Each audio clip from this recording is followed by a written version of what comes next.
కథల తిరగబడిన పిల్లులు. నెచ్చెలి 2024 కథల పోటీలో సాధారణ ప్రచురణకు ఎంపికైన కథ. రచన డాక్టర్ అంబల్ల జనార్దన్. ఏమోయ్ అనిల్, ఈ స్టేట్మెంట్ ఇలాగేనా తగలబెట్టేది? నేను గాని చూడకుండా ఇలాగే మన హెడ్డాఫీసుకి పంపించి ఉంటే, నీకు గాదు గాని, నాకు అక్షింతలు పడేవి. కొండొకచో నా ఉద్యోగానికి ఎసరు పట్టేది. ఎక్కడ మార్పులు చేయాలో ఎర్ర ఇంక్తో గుర్తులు పెట్టాను, అవి సవరించి మళ్ళీ టైప్ చేసుకురా, టీవ్ రావు గర్జించాడు.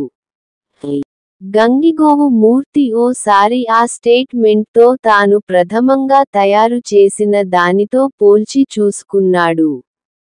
నిజానికి తాను సరిగ్గా తయారు చేసిన స్టేట్మెంట్ ని టీవీ రావు సవరించాడు. ఇప్పుడు మళ్ళీ తాను సూచించిన వివరాలనే తిరగ రాయమంటూ అన్నాడు. పై అధికారి నోటికి జడిసి కిక్కురు మన లేదు అతను. చండశాసనుడిగా పేరు తెచ్చుకున్న కొరివితో తలగొక్కోవడమెందుకని అతని కింది ఉద్యోగులు అతని పదవికి భయపడి మిన్నకుండేవారు. శాడిస్ట్ అయిన టీవీ రావు, తన ఆధీనంలో ఉన్న ఉద్యోగులను పీడించి పైశాచికానందం పొందేవాడు. టీవీ రావు ధోరణే అంత. ప్రతి విషయంలో తనదే పై చేయి కావాలనుకుంటాడు. తాను పట్టిన కుందేలుకు మూడే కాళ్లంటే ఆఫీసులో అందరూ ఒప్పుకోవాల్సిందే. ఎవరైనా అతన్ని సవరించ ప్రయత్నిస్తే ఇక వారికి మూడిందన్న మాటే. వారిపై మెమోలతో, సస్పెన్షన్ ఉత్తర్వులతో దాడికి దిగేవాడు. తొందరలో రిటైర్ అవబోయే శాడిస్ట్ సాల్తీకి ఎదురు తిరిగి, కోరి తల కొరివి పెట్టుకోవడమెందుకని అతని కింది ఉద్యోగులు, మనసులోనే శాపనార్థాలు పెడుతూ రోజులు వెళ్లదీస్తున్నారు. ఎలాగైతేనేం, టీవీ రావు పదవీ విరమణ రోజు దగ్గరగా వచ్చింది. అతని వీడ్కోలు సభ ఏర్పాటు చేయకూడదని ఎక్కువ శాతం సిబ్బంది అనుకున్నారు. అది ఎలాగో టీవీ రావు చెవిన పడింది. తన పరువు కాపాడుకోవడానికి తన చెంచాలను పిలిచి కొన్ని వేల రూపాయలను వారి చేతిలో పెట్టాడతను. ఎలాగైనా తన వీడ్కోలు సభ ఏర్పాటు చేసి, తనను పొగుడుతూ, తనకు ఉపయోగపడే వస్తువును జ్ఞాపికగా ఇవ్వమని అర్థించాడు. ఇక వారు రంగంలోకి దిగి టీవీ రావు వీడ్కోలు సభ, ఆ తర్వాత భోజన సన్నాహాలు చేశారు. అయితే అక్కడే టీవీ రావు పప్పులో కాలేశాడు. రిటైరైన అతను, తమను ఏమీ చేయలేడనే ధీమాతో తమ అక్కసునంతా వెళ్లగక్కారు అతని బాధితులైన ఉద్యోగులు. గదిలో బంధించిన పిల్లిలా తిరగబడ్డారు. అతని వీడ్కోలు సభలో చాలా మంది టీవీ రావు ఆగడాలను ఉటంకించి అతన్ని అవమానపరిచారు. అతని చెంచాలు వారించాలని చూసినా వారు ఖాతరు చేయలేదు. విశ్రాంత జీవితంలో నైనా శాంతంగా, ఎవరిని ఇబ్బంది పెట్టకుండా ఉండమని హితబోధ చేశారు. డబ్బులు పోయే, పరువు దక్కక పాయే అని తన చెంచాలపై కళ్ళెర్రజేసి, తన సిబ్బందిని మనసులో తిట్టుకుంటూ ఇంటి దారి పట్టాడు. ద గ్రేట్ మేనేజర్ టీవీ రావు. అతని మనసులో తనకు జరిగిన పరాభవం వేళ్లూనుకుంది. అయితే కుక్క తోక వంకరనే అన్న చందంగా, అతని ధోరణి అస్సలు మారలేదు. టీవీ రావు రిటైర్ అయిన తర్వాత, తన కింది ఉద్యోగులపై చూపే కోపం, తన భార్యపై విరుచుకుపడే పని, తన భార్యపైనే చూపి, తన దురద తీర్చుకుంటున్నాడు. కొన్ని రోజులు మూగగా సహించిన రమ, ఇక ఓర్చుకోలేకపోయింది. వెంటనే తమ పిల్లలకు ఫోన్ చేసి పిలిపించుకుంది. టీవీ రావు ఉదయాన్నే నడకకు పోయిన సమయంలో తల్లి పిల్లలు, టీవీ రావు ఆగడాలపై చర్చించారు. తమను ఎలా కాల్చి తిన్నాడో నెమరు వేసుకున్నారు. అమ్మా, నాన్న గారి గురించి నువ్వేమీ చెప్పనక్కర లేదు. చీటికి మాటికి నీపై చేయి చేసుకున్న సంగతి మేమింకా మరిచిపోలేదు. అప్పుడప్పుడు మాపై కూడా హంటర్ జులిపించేవాడు. అందుకే మాకు నాన్నంటే హడల్. మేము కోరిన చదువులు చెప్పించకుండా, తనకు నచ్చిన కోర్సుల్లో చేర్పించాడు. ఎలాగో రాజీపడి మేము చదువులు ముగించాము. మేమిద్దరం మా చదువులు, పెళ్ళిళ్ళు కాగానే కావాలనే, నాన్నకు దూరంగా ఉద్యోగాలు చూసుకొని పలాయనం చిత్తగించాము. అయితే రిటైరైన తర్వాత కూడా నాన్నగారు మారలేదన్న మాట. దీనికి ఏదో ఒక పరిష్కారం ఆలోచిద్దాం. ఇద్దరు కొడుకులు తమ తల్లికి హామీ ఇచ్చారు. కూతురు క్షమకు ఉన్న ఊళ్ళోనే సంబంధం కుదరడం వల్ల ఆమె అప్పుడప్పుడు, తన తండ్రి ఇంట్లో లేనప్పుడు తల్లిని కలిసి, ఆమెను ఓదారుస్తూ ఉంటుంది. ఇప్పుడు తను కూడా అమ్మ పిలుపుపై వచ్చింది. టీవీ రావు వాకింగ్ నుంచి వచ్చి, "ఏయ్ రమా, ఆ పేపర్ తీసుకురా. పక్క టేబిల్ పైనే ఉంది కదండీ. మీ కుడి చేయి చాపితే అందుతుంది. ఏంటి నాకే ఎదురు చెబుతున్నావా? ప్రభుత్వంలో చక్రం తిప్పిన వాణ్ణి. ఎంత రిటైర్ అయినా ఆ పవర్ తగ్గలేదు. మునుపటిలా నా అడుగులకు మడుగులు ఒత్తాలసిందే. ఖబర్దార్." టీవీ రావు హుంకరించాడు. పిల్లలుండగానే వంట సరిగా లేదనో, బట్టలపై మరకలు పోలేదనో, ఏదో కారణంతో రమపై చేయి చేసుకున్నాడు టీవీ రావు. పెళ్ళైన పిల్లల ముందే తనపై చేయి చేసుకున్న భర్తపై విపరీతమైన కోపం వచ్చింది రమకు. మీరసలు మనుషులేనా? భార్యగా గౌరవంగా చూడకపోయినా, తగు విలువను ఇవ్వకపోయినా ఊరుకున్నాను. దాదాపు 40 ఏళ్లు మీ ఆగడాలు భరించాను. రిటైరైన తర్వాతైనా మీ ధోరణిలో మార్పు వస్తుందేమోనని ఎదురు చూశాను.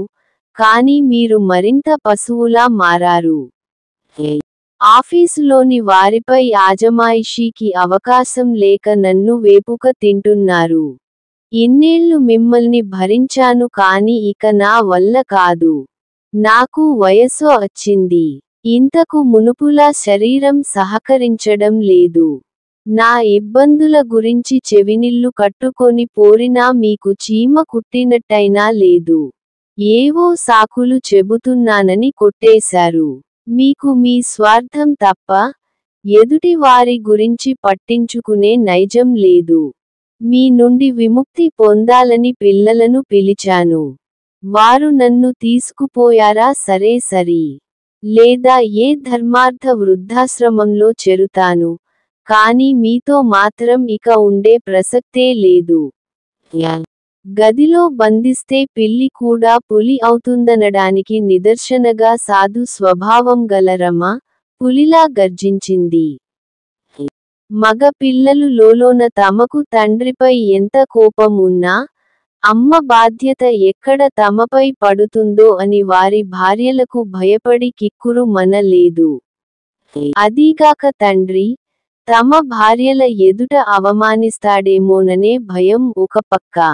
కూతురు మాత్రం ఇక సహించలేకపోయింది. నాన్నా, అమ్మ కంట కన్నీరు చూడలేనిక. అమ్మను నాతో తీసుకెళ్తాను. నా ఇద్దరు పిల్లలతో పాటు తనని కూడా నా పిల్లగా చూసుకుంటాను. మీ అల్లుడు కూడా ఒప్పుకు అన్నాడు. రిటైరైన తర్వాత మీ ఆగడాలు మరీ మితిమీరిపోయాయి. మీ ఆఫీసులోని ఉద్యోగులపై ఆజమాయిషీ చలాయించినట్టు అమ్మపై చలాయిస్తానంటే ఇక సాగనీయను. అమ్మను మీకు దూరంగా, మా ఇంటికి తీసుకెళ్తాను. అప్పుడు మీ పెత్తనం ఎవరిపై చూపిస్తారో, ఎవరు దాన్ని సహిస్తారో అది చూస్తాను. 2 రోజులు అమ్మ లేకుండా మీరుండేసరికి మీకు అమ్మ విలువ తెలుస్తుంది. అని తన అమ్మ బ్యాగు సర్దడంలో మునిగిపోయింది క్షమ. తమ చెల్లి ధైర్యం చేయడం చూసి కొడుకులలో కూడా చలనం వచ్చింది. తమ చేతికి చమురు అంటకుండా అమ్మ సమస్య తీరుతున్నందుకు లోలోపల సంతోషిస్తూ, "అవును నాన్నా, మేము కూడా క్షమను సమర్థిస్తున్నాము. అమ్మ ఖర్చులకు మేము కూడా నెలకింతని చెల్లికి ఇస్తాము. మేముండే చోట అమ్మ ఇమడలేదని ఇంతకు ముందటి అనుభవాలు నిరూపించాయి. అమ్మ కంట కన్నీరు చూడలేమిక అని వారు కూడా తమ తమ బ్యాగులు సర్దుకోసాగారు. టీవీ రావు అవాక్కయ్యాడు. అతను తన భార్య, పిల్లలు తనకే ఎదురు తిరుగుతారని అనుకోలేదు. కుటుంబంలో తను ఒంటరి వాడయ్యాడని అర్థం అయింది. ఎప్పుడూ ఇంట్లో పుల్లను కూడా ఇటు నుండి అటు పెట్టని అతను, రమ లేని జీవితం ఊహించుకోలేకపోయాడు. అతనిలో భయం మొలకెత్తింది. అయినా చింత చచ్చినా పులుసు చావలేదు. మీకు నేను భయపడతానా అనే ధోరణిలో. తీసుకుపోవమ్మా, తీసుకుపో. మీ అమ్మ లేకపోతే ఒకరు కాదు, నలుగురు పని మనుషులను పెట్టుకొని దర్జాగా బతుకుతాను. మీ అమ్మకయ్యే ఖర్చు, పనివారికి ఇచ్చి హాయిగా ఉంటాను. ఇన్నాళ్లకు నన్నే ఎదిరించేంత మొనగాళ్లయ్యారా మీరు? ఈ టీవీ రావంటే మీకింకా అర్థం కానట్టుంది. నేను విరుగనైనా విరుగుతాను కాని, మీ ముందు అస్సలు వంగను. ఏమనుకున్నారో? రమ మాత్రం సంకోచంగా అలానే నుంచుంది. జరిగేదంతా ఆమెకు జీర్ణం కావడం లేదు. ఏదో బెదిరిస్తే తన భర్త దారిలోకి రాకపోతాడా అనుకుంది. అయితే క్షమతో తను వెళ్ళాలా, వద్దా? అమ్మా ఇంకా ఏమాలోచిస్తున్నావు? పద మనింటికి వెళ్దాం, క్షమ తొందరపెట్టింది. రమ సంకోచం వీడి, రమను అనుసరించింది. టీవీ రావు అలా చూస్తూ ఉండిపోయాడు. పిల్లల స్కూళ్లకు సెలవులవడం వల్ల ఓ వారం రోజులపాటు ఆటవిడుపుగా, మగ పిల్లలు తమ తమ అత్తవారిళ్లకు వెళ్ళిపోయారు. వారు ఆ తర్వాత మళ్ళీ క్షమ ఇంటికి వద్దామనుకున్నారు. ఇక పనివాళ్లతో టీవీరావు కష్టాలు మొదలయ్యాయి. తన భార్యపై అధికారం చలాయించినట్టుగా తమపై ఆజమాయిషీ చలాయించాలని చూసిన యజమానిపై తిరగబడ్డారు వారు. బట్టలుతికే మంగ అయితే, ఏమయ్యోయ్! మీ భార్యలాగా నేను నువ్వేదంటే అది పడతాననుకున్నావా? నీ గురించి చుట్టుపక్కల వారు చెప్పారు. అయినా జీతం ఎక్కువ ఇవ్వజూపినావని నీ ఇంట్లో పనికి ఒప్పుకున్నాను. ఇంకోసారి నా పనికి వంకలు పెట్టావో, నా తడాఖా చూపెడతాను. ఎదుటి వారిపై విరుచుకు పడడం మాత్రమే తెలిసిన టీవీ రావు, తనపై మంగ తిరగబడేసరికి అవాక్కయ్యాడు. పాత్రలు కడిగే అమ్మి అయితే 3 రోజుల్లోనే టీవీ రావు ఆగడాలకు విసుగు చెంది, 4వ రోజు నుంచి పని మానేసింది. అతని విషయానికి తెలిసిన వేరే పనివారు ఎవ్వరూ అతని ఇంట్లో పనికి మొగ్గు చూపలేదు. ఇక వంట మనిషి అయితే 2 రోజుల్లోనే పారిపోయింది. స్విగ్గీ, జొమాటోలే దిక్కయ్యాయి పాపం టీవీ రావు గారికి. తన భార్య ఎంత బాగా వండినా వంకలు పెట్టే అతనికి హోటల్ వంటకాలను గమ్మున తినడం తప్ప గత్యంతరం లేకపోయింది. భార్య ఉండగా టీ కూడా కాచుకోవడం రాని అతనికి, ఇంటి పనంతా సొంతంగా చేసుకోవాల్సి రావడంతో తల ప్రాణం తోకకొచ్చింది. ఇంట్లో వాషింగ్ మషిన్ ఉన్నా దాంట్లో బట్టలు ఎలా ఉతకాలో తెలియదతనికి. ఇక పాత్రలు కడిగే పని అయితే చాలా గడ్డుగా అనిపించింది. లో దుస్తులు ఏదో సబ్బు రాసి, నీళ్లలో ఝాడించాడు కాని, వాటికి సబ్బు మరకలు కూడా పోలేదు. టీ టిఫిన్లకు హోటలుకు వెళ్తే ఆ ఖర్చు తడిసి మోపెడైంది. స్విగ్గీ, జొమాటోల ఖర్చైతే ఇక చెప్పనవసరం లేదు. ఓ వారం రోజుల్లో టీవీ రావు భూమిపైకి దిగి వచ్చాడు. ప్రతి పనిలో, ప్రతి క్షణం రమ గుర్తుకు వచ్చింది. దేని విలువైనా కోల్పోతే కాని తెలియని చందాన, అతనికి తన తప్పు తెలియవచ్చింది. దర్పమంతా దిగిపోయింది. పని మనుషులు రమ స్థానం ఎప్పటికీ తీసుకోలేరని అర్థమైంది. ఇక కాళ్ల బేరానికి దిగాడు. మొత్తం డీలా పడి, మాసిన బట్టలతో కూతురు క్షమ ఇంటికి వెళ్ళి, రమా, క్షమా, నన్ను క్షమించండి. మీ అమ్మను వేపుకు తిన్న మాట నిజమే. ఆమె ఎదురు తిరగకపోయేసరికి, అది నా హక్కనుకున్నాను. ఆఫీసులోని నా హోదాతో కళ్ళు నెత్తికెక్కాయి. కాని పదవి శాశ్వతం కాదని, నా రిటైర్మెంట్ నిరూపించింది. ఇల్లుకి, ఆఫీసుకి తేడా తెలియని నేను రమని వేధించాను. అదే దర్పంతో మీ అమ్మపై చిన్న చూపు చూశాను. రమ నా కళ్ళు తెరిపించింది. మీరు రమ పక్షాన నిలిచారు. ఈ వయసులో రమను, నా నుండి దూరం చేయకండి. ఇక ముందు మీ అమ్మను పువ్వులా చూసుకుంటాను. అంతేకాదు, తన పనుల్లో పాలు పంచుకుంటాను. దయచేసి నా కోరిక మన్నించండి. కళ్ళల్లో నీళ్లు నిండగా ఎంతో దయనీయంగా అభ్యర్థించాడు టీవీ రావు. తన భర్త దైన్య స్థితి గమనించి రమకు కన్నీళ్లాగలేదు. ఆమె హృదయం ద్రవించింది. ఎంతైనా అమ్మ మనసు కదా. ఆమెకు తన భర్తలో ఒక చిన్న బాలుడు కనిపించాడు. ఏమండీ, ఒక్క వారం రోజుల్లోనే ఎంత చిక్కిపోయారు. సింహం లాంటి మీరు గోవులా మారారు. పిల్లలు, మీ నాన్న మారినట్టున్నాడు కదా. ఆయనకు తన తప్పు తెలియవచ్చింది కదా. అది చూద్దాం. ఇక ఆయనను ఒంటరిగా వదిలి నేను క్షమ ఇంట్లో ఉండను. 40 ఏళ్లు అతనితో కాపురం చేసి, అతని నుండి మీ 3 పిల్లలకు జన్మనిచ్చిన నేను, మా సంధ్యా సమయంలో వేరుగా ఉండలేను. అప్పటికే క్షమ ఇంటికి వచ్చిన అతని కొడుకుల్లో చలనం వచ్చింది. వారు క్షమతో మంతనాలు జరిపారు. ఆర్థికంగా మంచి స్థితిలో ఉన్న తమ తండ్రి నుండి తమ అమ్మ భావి జీవితానికి భరోసా కల్పించాలని నిశ్చయించారు. నాన్నగారు, గత అనుభవాల వల్ల ఇప్పుడు మేము అమ్మను, మీ దయా దాక్షిణ్యాలపై వదిలిపెట్టలేము. ప్రతి నెల అమ్మకు కనీసం 20,000 రూపాయల ఆదాయం వచ్చేలా ఆమె పేరుపై బ్యాంకులో ఫిక్స్డ్ డిపాజిట్ చేయండి. ఆ మొత్తం అమ్మ తన ఇష్టం వచ్చినట్టు ఖర్చు పెట్టుకుంటుంది. మీ పేర ఎన్నో ఆస్తులున్నాయి కాబట్టి, ఇప్పుడు మీరుంటున్న ఇల్లు మాత్రం అమ్మ పేర రిజిస్టర్ చేయండి. అయితేనే అమ్మ మీ దగ్గరకు వస్తుంది. ఇక ముందు అమ్మ పట్ల మీ ప్రవర్తనలో ఏ మాత్రం తేడా వచ్చినా మేము ఊరుకోము. 3 పిల్లల తరఫున వారి పెద్దబ్బాయి స్పష్టం చేశాడు. మిగతా వారు వంత పాడారు. టీవీ రావుకు గత్యంతరం లేకపోయింది.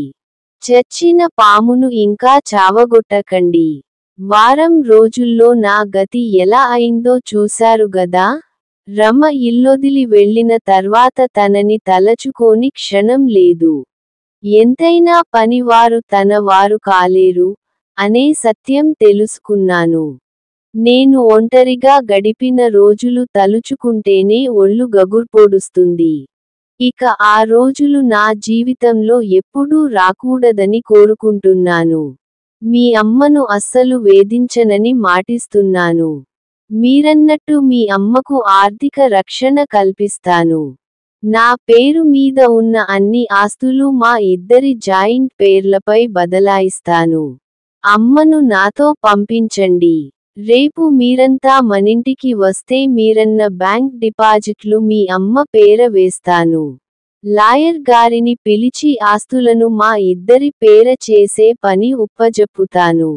మనందరం తిరుమల వెళ్ళి ఆ వెంకటేశ్వర స్వామి దర్శనం చేసుకుందాం. టీవీ రావులో వచ్చిన మార్పుతో అందరూ సంతోషించారు. My BCs channel. మా ఛానల్ని లైక్ చేయండి మరియు సబ్స్క్రైబ్ చేయండి. పక్కనే ఉన్న బెల్ బటన్ పై క్లిక్ చేయండి. ఈ వీడియో మీకు నచ్చితే షేర్ చేయండి. https://youtube.com/mybcs333